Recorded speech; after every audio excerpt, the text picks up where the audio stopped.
different energy, right? Yeah. It's another classic episode of the Miller Experience. I'm here with your guest, Excalibur.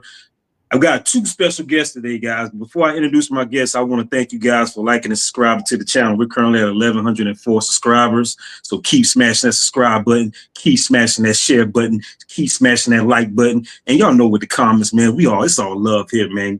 Nice or wrong, it doesn't matter. We all love here, baby. All right, ladies and gentlemen, today we got two special guests from the Maynard Times. We have Miss Leigh Maynard and Melissa McCoy. Leigh, she's been a publisher for the Maynard Times for the past 15 years. She also served as many other roles in the Clarendon County community, from co-chair of the Habitat of Humanity to her current role as president-elect of the Maynard Rotary. Go ahead, Leigh.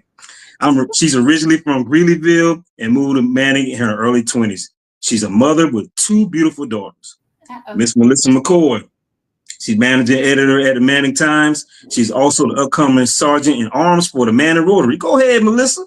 Melissa originally from DC and is a military brat, so she has lived all over. She also has lived in Maynard for 2 years, but this is her second time living here. She's a mother of 4. Ladies and gentlemen, welcome Maynard Times own Leigh and Melissa McCoy. How y'all doing? Doing good. How are you? You're doing good. Hey, let me ask you this, Melissa. What branch was your mom and dad in the military? It was primarily my mother. She was in the United States Air Force. She retired in 2005, and then she was a contractor. She's in Louisiana now. Okay, I'm a military brat too. My dad was in the Army. I was born right there in Fort Bragg in Fayetteville, North Carolina. Okay, nice. So, yeah, I spent my time in Hampton, Virginia, and Langley. Okay, dope. All right, so ladies, before we get started with the interview, tell the people, I gave them a little brief summary of you guys, but tell the people something more about yourselves. Let's start with Leigh. I think you covered it. You covered it. She mentioned her daughters. Bailey just graduated from USC Sumter. She's a nurse. Yes. With her BSN, and Riley is an upcoming senior at Lawrence Manning. Yes. Mm-hmm. Okay. All right, Melissa, how about you? Anything I missed out on? No, you pretty much got it. I have 4 children, and that's about it. I've been in and out of Clarendon County for about 15 years. We originally moved here in 2009. We were here for a few years and up and down the East Coast. Melissa's lived everywhere. Yes. That's that military lifestyle. Yes, that's right. And then my ex-husband also had a very similar, he wasn't in the military, but it was a very similar position where we moved around a lot. So, okay. I came back in Manning in end of 2022, and I've been back at the Times for over a year and a half now. So, okay, dope. Yes. Leigh, let's start with you, okay? As a publisher at the Maynard Times, what's your role? What's different from being an editor? I primarily oversee everything. From our budgets to our ads. Melissa writes literally everything. The entire paper. We have a news site, manninglab.com. There's no paywall at all, so you can log on. Anybody can log on and read all of our stories. Our e-edition is up there. But Melissa is just incredible when it comes to covering everything, because we're a small staff. She manages to make 90% of the meetings here in the county, fundraisers, events. She's at all of it, and she writes it all completely by herself. It's really amazing. When you talk about being a publisher, I kind of liken it to a general manager. We're small. As she said, we're small staff. There's 6 of us, all women. And so we have an office manager who just graduated from J school. So she does help me as well. Her name's Alex Fagan. We have a graphics designer. She helps me with editing as well. That's Catherine Hutchinson. And then we have 2 sales staff, Sarah Duck and Leanne McManus. And so we're a really tight-knit group. Again, all women. We're really proud of having an all-female staff. And then Leanne literally helps with all of that. And before I came along, Leanne was writing a lot too. Leanne's got a couple press awards for her writing as well. So she's very good about pushing us all in the spotlight, but she holds it down. She does that. She's definitely she leads us all really well, so it's nice. Well, Melissa, let me ask you this: what made you want to become an editor? What's interesting, I just kind of had I love telling this story. I just always had a little bit of a talent for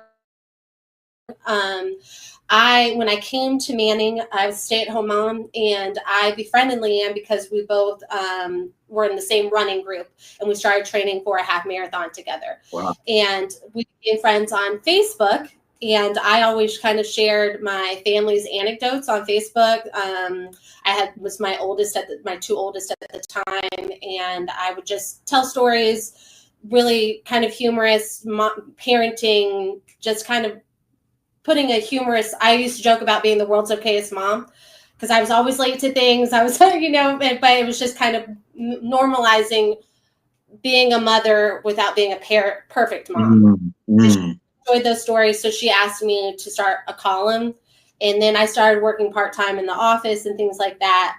So that was just about, 10 or 11 years ago. At the time I had, many people will remember Robert Bobby Baker. Was that? Yeah, I remember him. Yeah, R.I.P. I remember him. Good guy. Yeah. So Bobby was my mentor, and so Bobby liked my column as well. And then he kind of took me under his wing and started having me write other things. He wrote a whole guide for our office that I still use, the style guide for our office, with just kind of rules about interviewing people, a history of the counties in this guide. Bobby's legacy really lives on in this office. And so I'm so proud to be like, yeah, I worked for Bobby. So that was really a wonderful connection. And then I came back just kind of part-time again. And there was just needed to be a role for a full-time writer. And then just kind of, that just blossomed into the editing as well.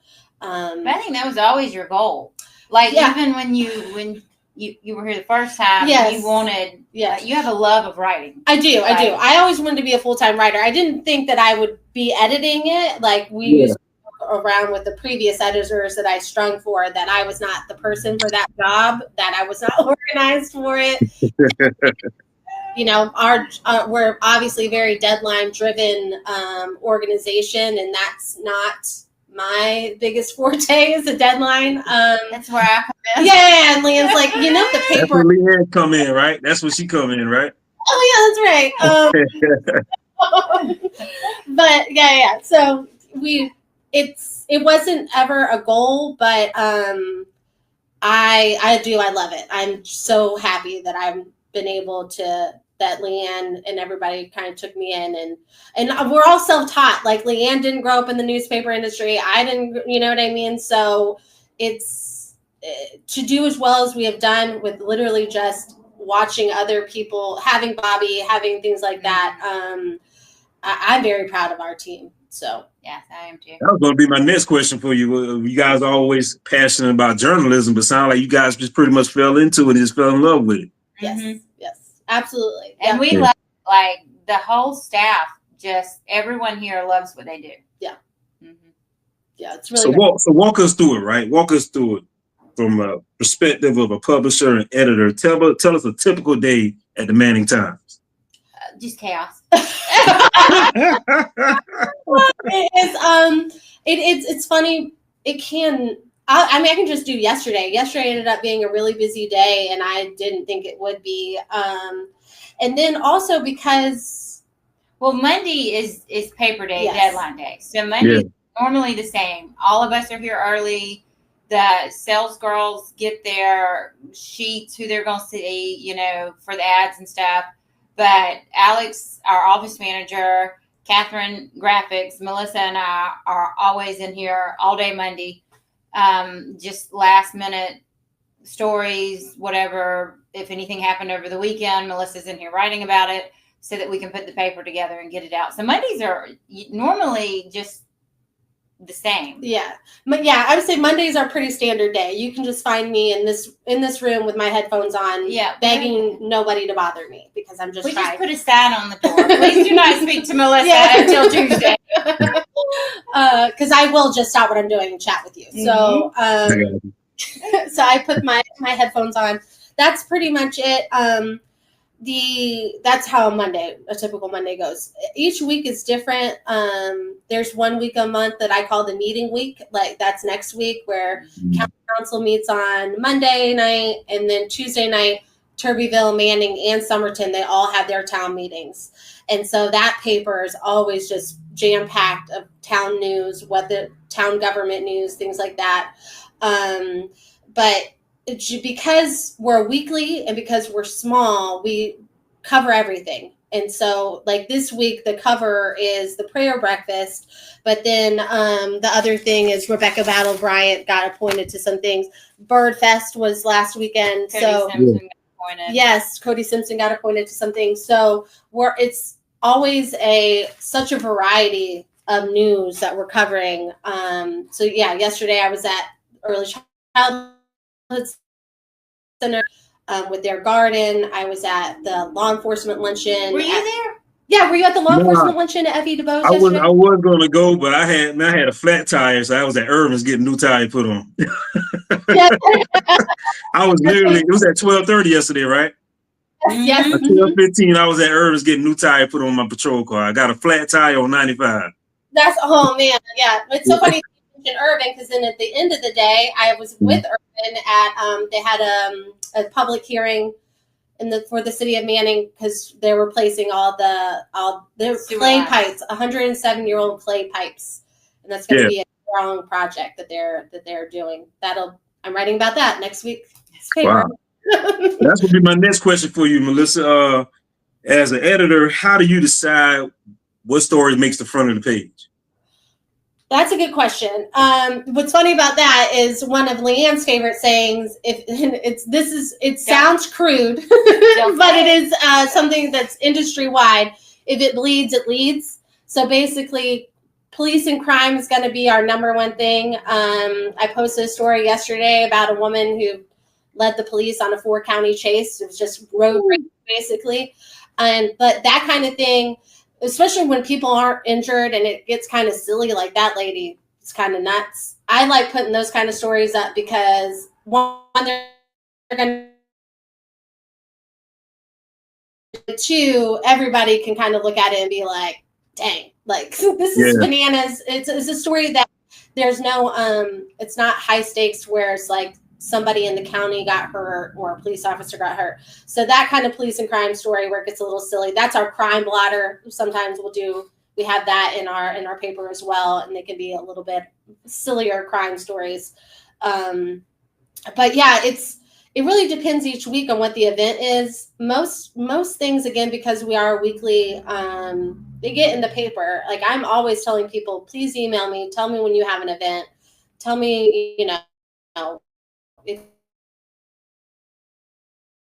anything, let me know, and either I'll put it on the website for people to come, or I'll be there and we'll tell the story of why you're doing this, what your charity is doing, anything like that. We're always trying to we want more content all the time. We rely a lot on like the public, like, because we are such a small staff.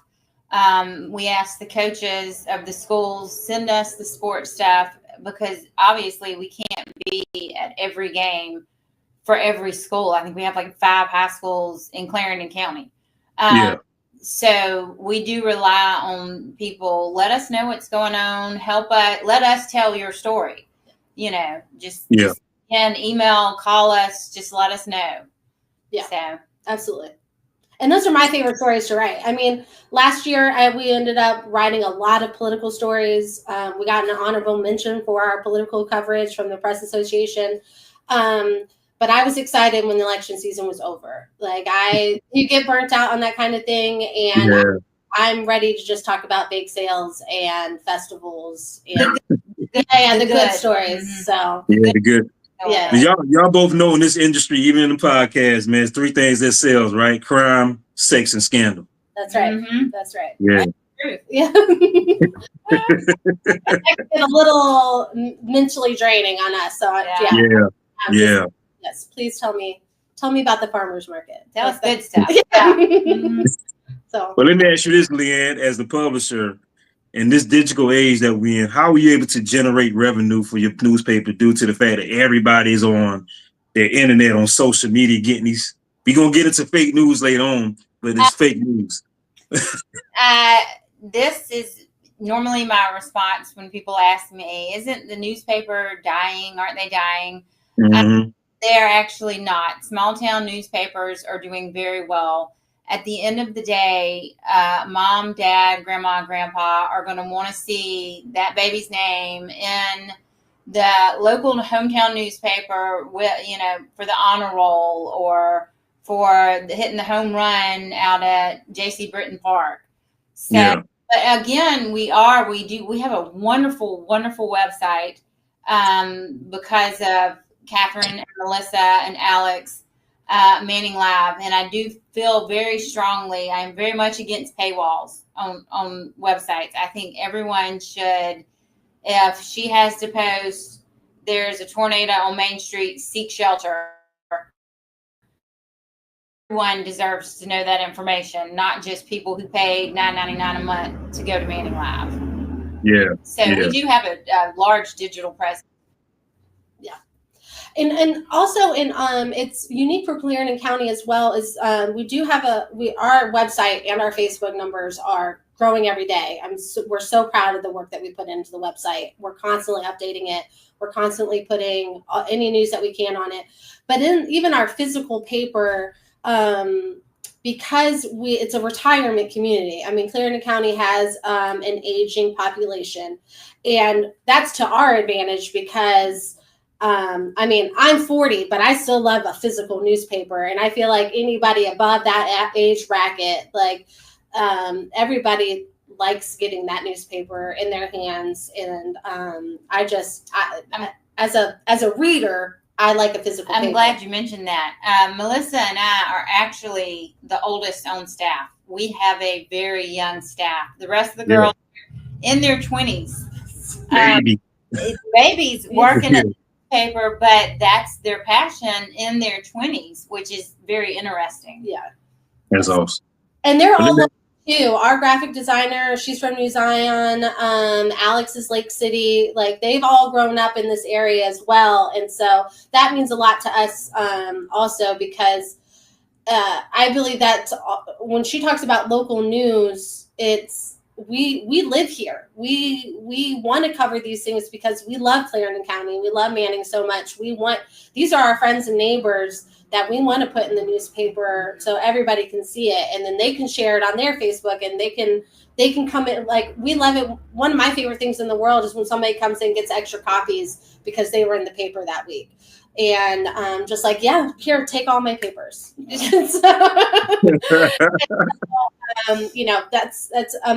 We're very proud of that fact. And so them being younger and still living in this community and working in this community, like that's what we love to see is people who are hometown proud like that. Mm-hmm. And we appreciate that they're on our staff. In this age that we're in now, right? And let's be honest, let's keep it 100. Reading isn't fundamental like it used to be. Everybody when they go on social media, they just read the headlines. Y'all remember back in the day, we used to go to the grocery store and you go to the checkout, you go to the cashier, and they always got paper right there. Ladies gives birth to pig. You remember something like that? Yeah. People will read that and go along with it. They don't read the article. It's just they read the headlines. Yes. In this day and age, how can we spot fake news? That's a good question. I'm glad you've asked that. I recently, as you mentioned before at the beginning, both Leanne and I are members of the Manning Rotary Club, and I was able to present on this recently. And when I presented, I explained to everybody there, it's my older children. One is almost 20, one is 16. They'll come to me and they'll be like, again, woman. Yeah. Pig, and I'll be like, bro, where did you find that? And then there's TikTok, and I'm like, okay, well, now I need you to Google it somewhere else. And then if you can find another source, I need to know what that source is. At the time, I always told them like .edu, .gov websites. There's one thing that I always tell people to go to is there's an Ad Fontes Media Chart. It's a nonpartisan group that will tell you like the New York Times leans a little liberal, Fox News leans a little conservative, and things like that. So this media chart tells you exactly what your favorite news organization lands on the bias scale. And so for me, that's, one of my go-tos is NPR or the British Broadcasting Channel. And so that's what I would always tell my children to go do. You always need to check your source. And you're right, that does not get done very often. And then when you're talking about Facebook and you just see that woman gives birth to pig, that's your algorithm. You've clicked on other pig stories. Your algorithm is feeding you what it thinks you want to read. And so all you do is already confirming your bias. So my first advice on that is to read past the headline and to actually, yes, it's clickbait, but you should click that article and you should see if it's fakenews.com or if it's npr.com. You should see exactly where that headline is coming from. And then a lot of other things that people don't do, check the date. A lot of times, especially with we had this happen one time. Yeah. I mean, we have it happen a lot, like, especially with natural disasters. It'll be like a Red Cross story that'll pop up like a week after a natural disaster, like, they found a baby in the rubble or something. Well, that picture is actually from like a 2016 earthquake. Yeah. Things like that. Really got to checking the date is really important as well.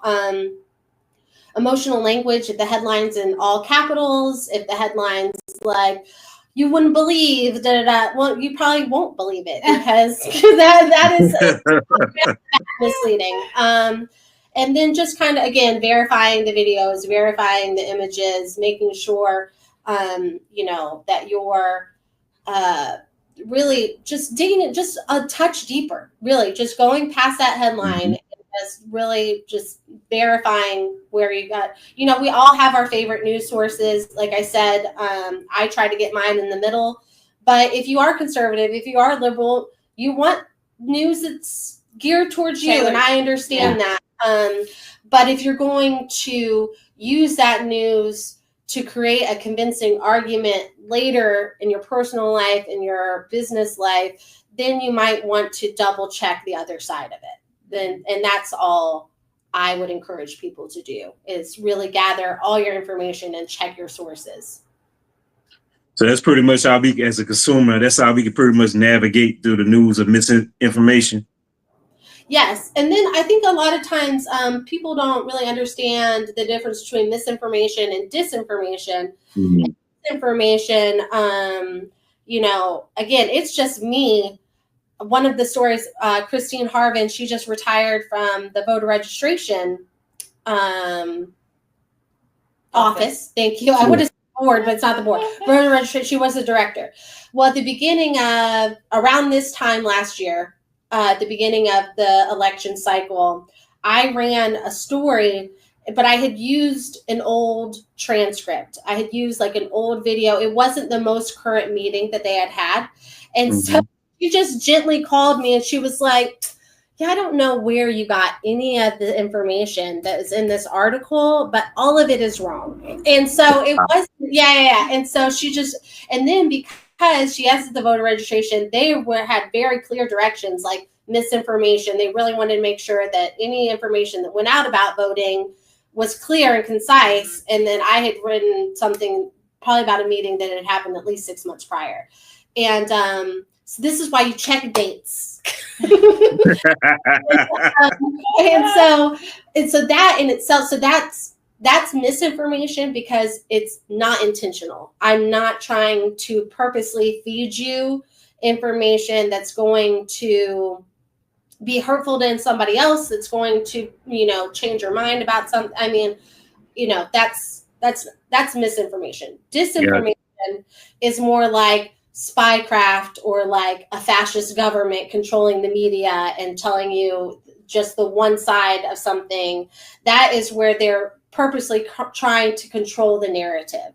So misinformation is more of a mistake, whereas disinformation is purposeful, it's intentional, and it's trying to herd sheep. Is basically what I would say disinformation is it's trying to, it has an agenda, whereas misinformation is more our bad.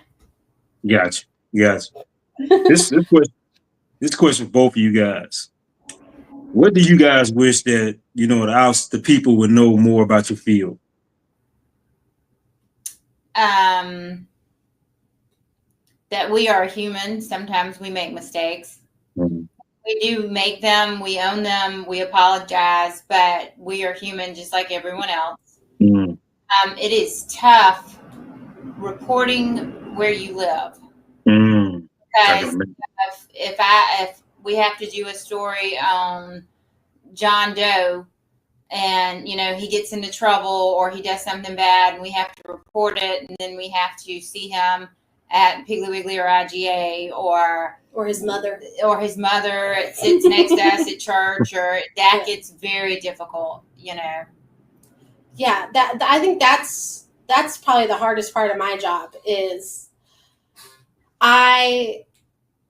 reporting on the community while you're living in the community. It being a small, Clarendon County physically is a large county, but everybody knows each other in Clarendon County, and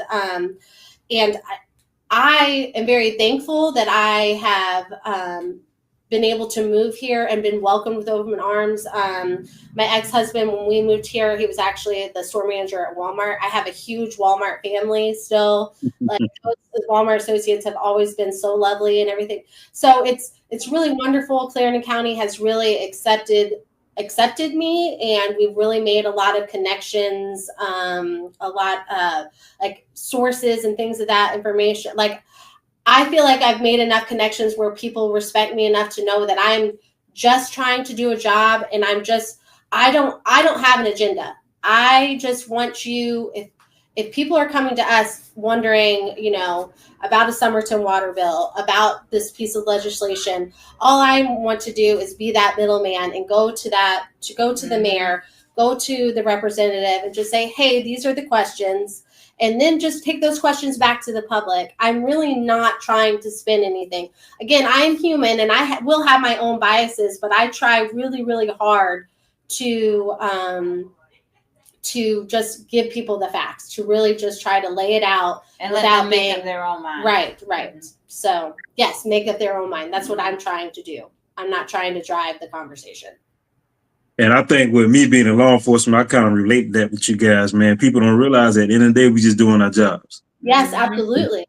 It's nothing personal. You got a job to do. That's your guys' job. Report on the news. That's what you do, whether it's good or bad. Right. I'm sure if John Doe was doing something good, y'all would be happy. Yes, we would. That too. Yeah. I would do something good for me. Very much so. Yeah. And John Doe did X, Y, and Z. Now you're in your feelings. Man, I'm just doing my job. You got to take the good with the bad sometimes, That's right. Absolutely. That's definitely so what's the goal for, what you guys goal for Manning Times in the future? What is the goal?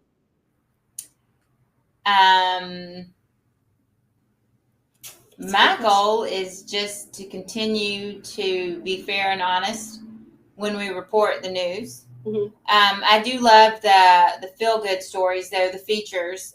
We recently did a story on Coach Andy McLeod, who recently passed away, and interviewing him and sitting with the family and learn some life lessons.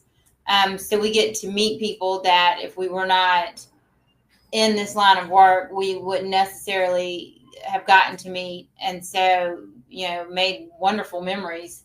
Yes. Mr.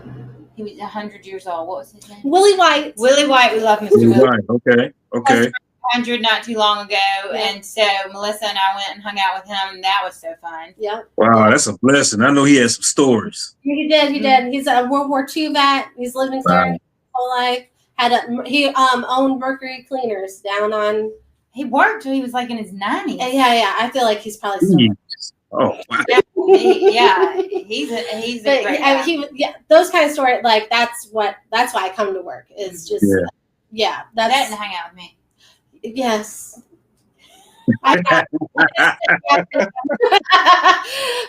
days I work from home, she's like, "Why are you here?" Is that Brian's jersey behind you? Yeah, I got it signed. Yep, Brian Doe. I mean, not Brian Doe, Brian Mance. Yeah, Mance. When he was, that's another good example. When he was inducted into the Hall of Fame, South Carolina Hall of Fame. South Carolina. Yeah. Alex and I drove down there. And we're able to cover it. I believe it was in like Greenville or somewhere. Yep. Last year, year before last. Yep. Wow. Yeah. I mean, that's another thing too. If it's somebody in our community that's getting a statewide honor like that, like we'll go to Columbia, we'll go to Charleston. Like we will drive to celebrate Clarendon. Right. Yeah, we know all about that. Like it's we're always trying to promote our community because that's good.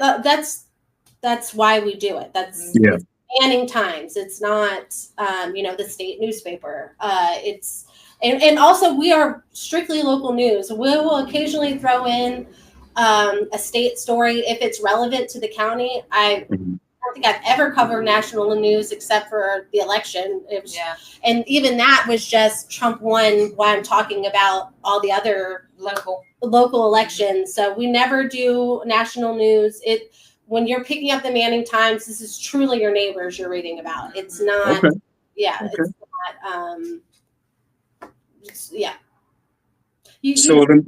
how can we do you guys deliver the paper like old school way? Somebody drop it off at the house? How does that work? How does people get the newspaper and how can they get off the internet if they don't have access to the newspaper? If you want it the old fashioned way, you just call the office. 435-8422 and $30 a year in county, $40 a year out of county. And Alex will just take your name and your address, but it goes through the mail. The post office delivers it. Okay, cool. How about online? How can they find the Manning Times on social media online? ManningLab.com and ManningLab.com is online now at no cost too. So you can log on and read everything this young lady has written. It's about 18 stories this week. Yep, and then all right, ladies and gentlemen, y'all heard that, right? Manning Live, $30 a year in county, $40 a year out of county, man, to get it sent to the house. Old school paper.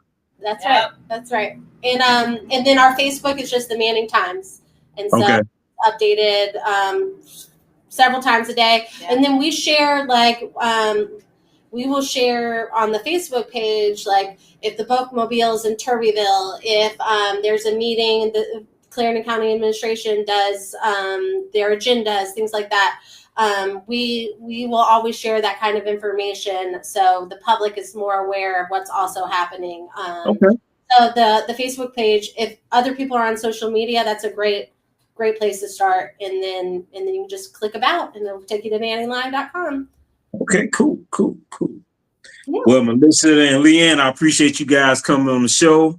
Thank you. Can't wait to do this again. Make sure you guys send me, the script for the commercial. And I'll talk to you guys later, all right? Thank you. You have a good day. Thank you so much. All right, man. Ladies and gentlemen, thank y'all for liking and subscribing. Make sure you share this show. Leanne and Melissa, the Manning Times. Peace. Nice. That was fun.